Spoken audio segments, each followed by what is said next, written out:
Hello మామ, మన పల్నాడు జిల్లాలోనే సత్తెనపల్లిలో మొట్టమొదటిసారిగా 21 అడుగుల విగ్రహాన్ని పెట్టారు. అది కూడా కొబ్బరికాయలతో.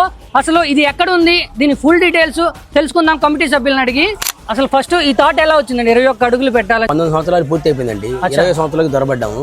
అందుకని చెప్పి 20 సంవత్సరాల కొత్తగా ఒక స్పెషల్ గా ఉండాలని చెప్పని సర్వసిద్ధి వినాయక కమిటీ అని చెప్పి ఏర్పాటు చేసుకున్నాము.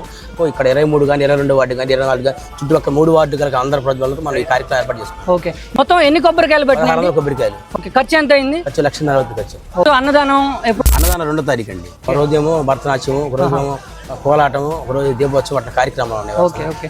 సో ఇక్కడ ఇంకొక స్పెషాలిటీ ఏంటంటే 9వ రోజు నిమజ్జనం అయిపోయిన తర్వాత ఇక్కడ మొత్తం 1600 కాయలు ఉన్నాయి కదా కొబ్బరికాయలు. వాటిల్లో మీకు ఎవరన్నా కావాలంటే డైరెక్ట్గా ఇక్కడికి వచ్చేసి అమౌంట్ చెల్లించి 101 మీరు దాన్ని తీసుకోవచ్చు. ఈ వీడియో చూసే భక్తులందరూ ఇక్కడికి రావాలంటే మీరు షార్ట్ కట్ అడ్రస్ ఎలా అని చెప్తారు దీన్ని? నాగన్నగుంట 22వ వార్డు బ్రహ్మంగారి గుడి. అది గైస్, మీరు కూడా మన సత్తెనపల్లిలో ఉన్న ఈ 21 అడుగుల విగ్రహాన్ని అయితే తప్పకుండా విజిట్ చేయండి. సో ఇది పల్నాడు జిల్లాలోనే మొట్టమొదటిసారిగా 21 అడుగులు పెట్టడం జరిగింది.